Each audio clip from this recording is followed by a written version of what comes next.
Different strategies very different with different cases, Honorable Member. If we are asking me about what we are busy with in how we are dealing with the challenges that brings us here together in as far as the involvement of the Minister, Gerald Sbiya, the Madlangas, the Mkhwanazis, and everything that we're talking about, it's in different folds. On one side, we have the investigation, we have intelligence, and we have a prosecution part of the strategy. Then we have a communication plan that we are putting, that we have, that is unfolding. We are at war with the enemy. At times, Sun Tzu will say to you, do not make the enemy to know what you're busy with. If you are far, make him think you're close. If we are close, we are close, then we must then attack if need be. If we are weak, make him believe that you're strong, and so forth. We cannot tell you exactly what is it in details that we're doing, but what we started doing has helped us to place cases in court. The cases, ordinarily, they were not going to get there. So we started seeing results in as far as that is concerned. What we did has allowed us to get our case dockets back in KZN. And we were able to service the client in the province. And we have cases now we've registered in KZN to try and deal with the bad things happening. So that's why I'm saying that the strategy will talk about the softer approach on how we're winning this battle, and at the same time we have the hardcore approach that we're dealing with. We have members running that are currently on training to make sure that they can face whatever may come, that we are training by the use of task force, the TRT, the NIU, and many others, to equip them to be ready for the war that might come. As and when it comes, we are ready as the police to deal with it.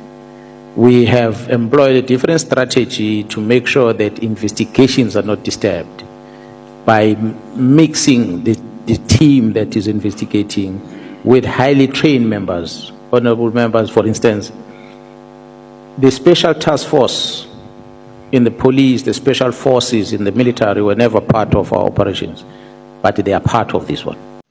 We use counterintelligence to investigating anything that is a threat to the national security of the country. So if a journalist is a threat, it needs to be countered.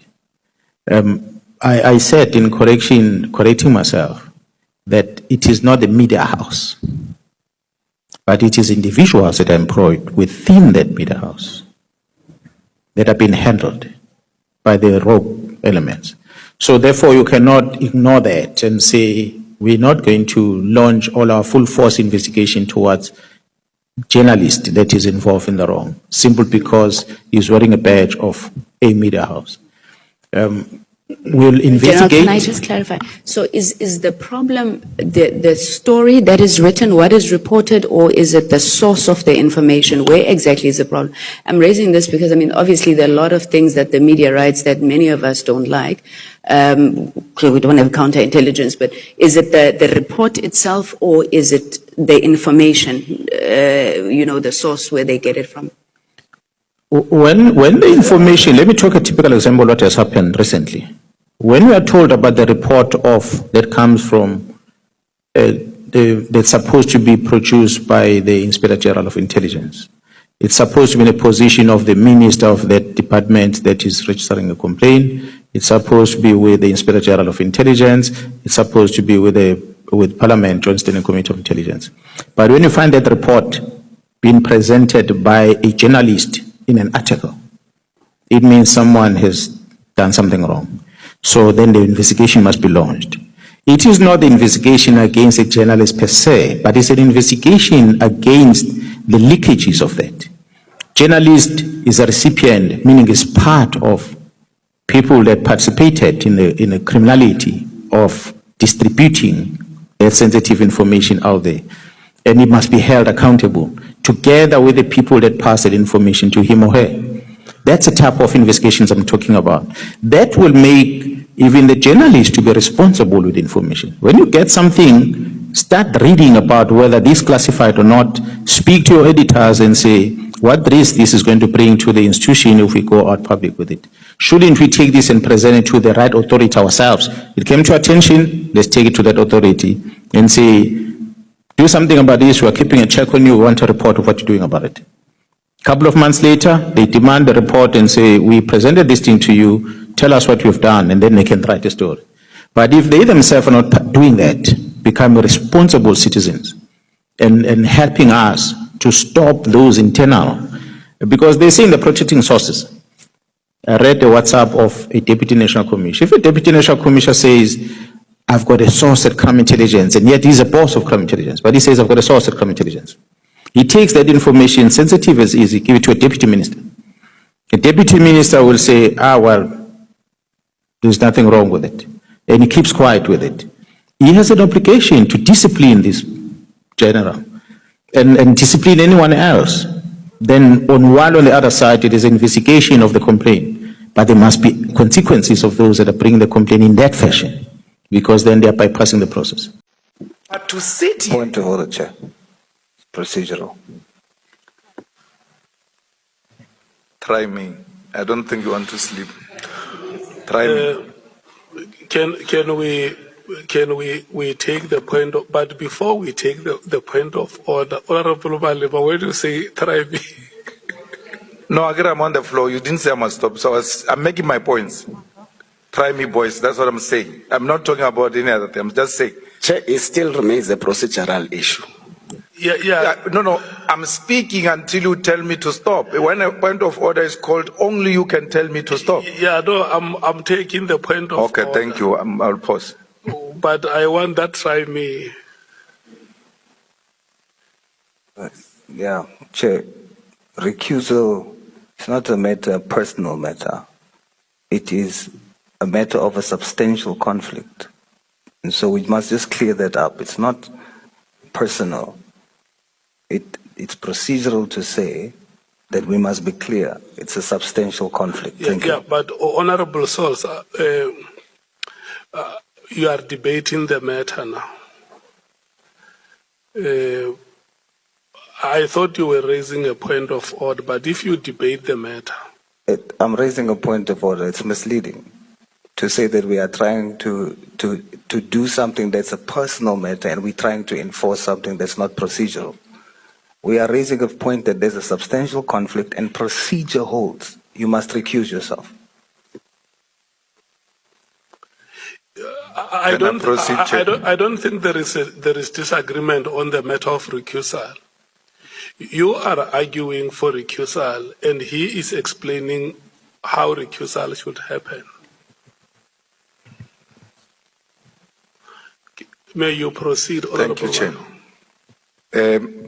So, it can't be correct that you want to determine a membership and representative of certain political parties in this committee, and I've said to you, we do not constitute ourselves. Now calls are being made for you to remove people from this committee who have been sent, correctly so, by their parties. It might be nice today, but you're establishing a precedent that is not sustainable, Honorable Nomvan. You ought to be it doesn't matter how you feel at the time. You ought to look at the future and turn tables as to what's going to happen if this happens to us one day.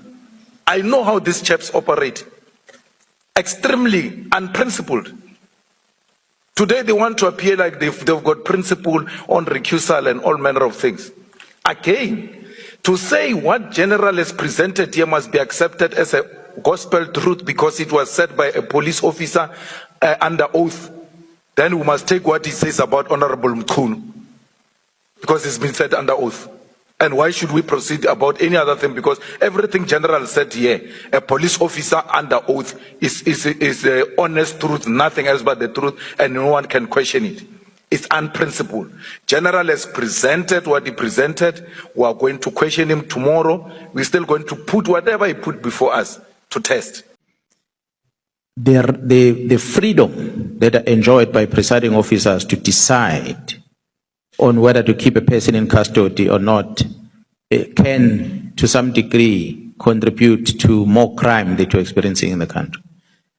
So when the presiding officer decided to grant a murder suspect more than one bail, he goes out, he commits another murder, he comes back in, he goes out, he commits another murder, he comes back in, it becomes an unending crime scene that you're dealing with.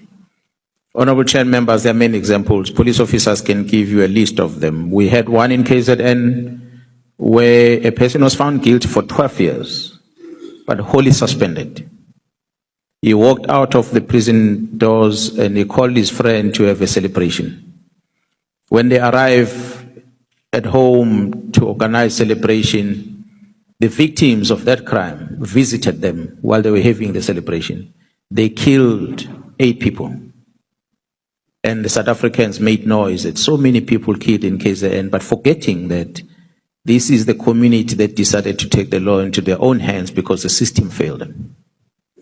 When a person is found guilty for 12 years for serious crime, but that all the sentences are suspended, it makes you ask yourself a question. If you've lost a person, you've been raped, you will not accept that. But unfortunately, the law protects the very same perpetrator. It is this House that passes the budget for those that committed crime to be fed in prison and live a luxury life at the expense of the taxpayer. So I'm going to leave it there in as far as the magistrate is concerned.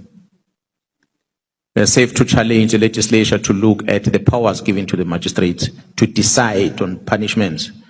Perhaps you might want to employ a different method of deciding on matters of this nature. Get ready.